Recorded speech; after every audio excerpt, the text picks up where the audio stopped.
I've got a challenge for everyone involved in education this school year. Want to hear it? This is for students, it's for parents, it's for classroom-based educators, it's for after-school educators, everyone. There are two words I want us to stop saying this school year.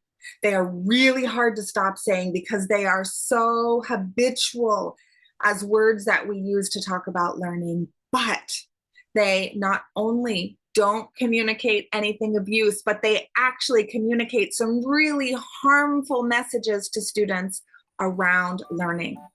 Do you want to know what these two words are?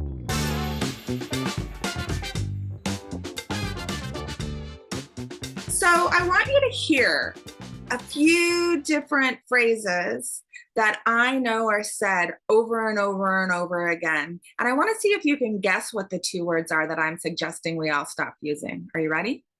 A teacher might say, don't forget to study for the test tonight, or we have a test on Friday, make sure you study every night this week.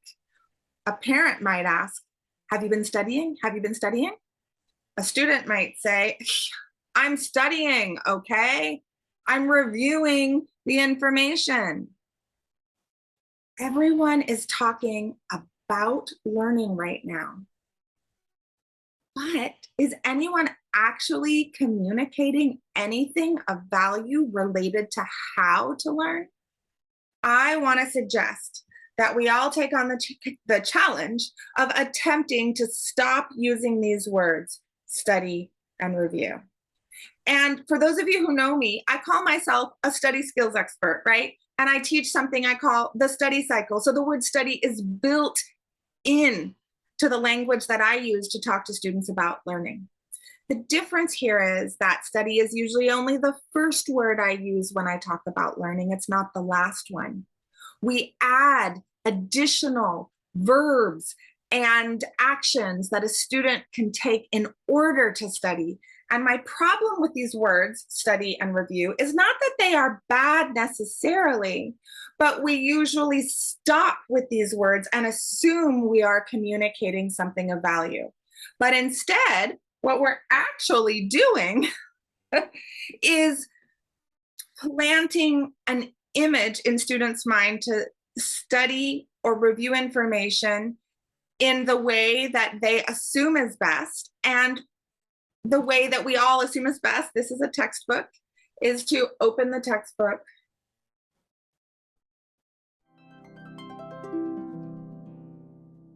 attempt to read, but to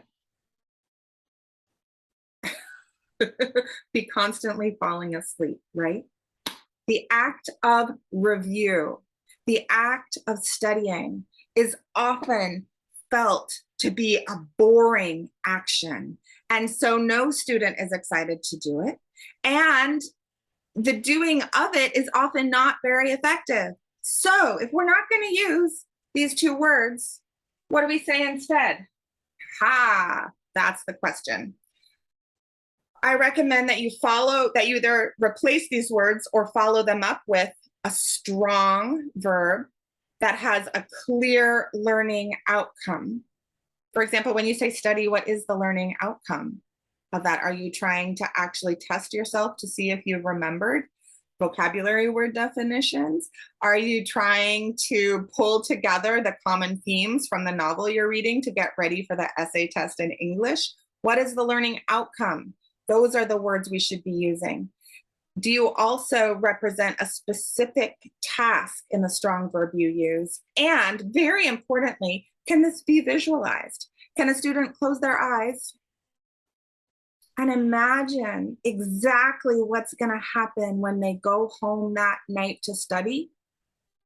These are the kinds of things we should be using in place of the words study and review, or at the very least, along with those words. So we're being very specific about what the learning outcome is. If this all sounds pretty good to you, but you're like, how do I even know what strong verbs there are out there, whether you're a teacher or a student?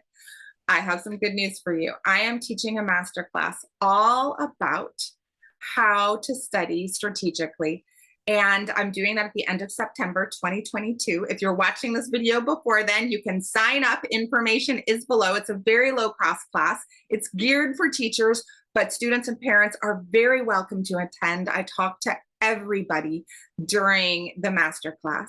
And if you're impatient and want to know, actually, I want to know some specific verbs now, please. Thank you.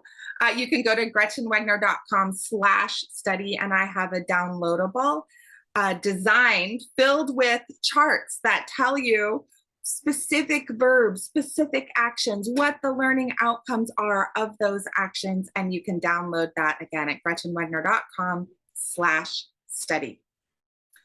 I'd still like to know, though, before you do either of those actions, what's your takeaway from this video? Maybe you have an idea of some specific verbs that would work for you to use in place of the word study and review. Please go ahead and comment about those below. And as always, if these kinds of tips are of value to you, please like and subscribe, hit that little bell button, send me some love, and then I'll know you want more, and I will provide. See you next week, everybody.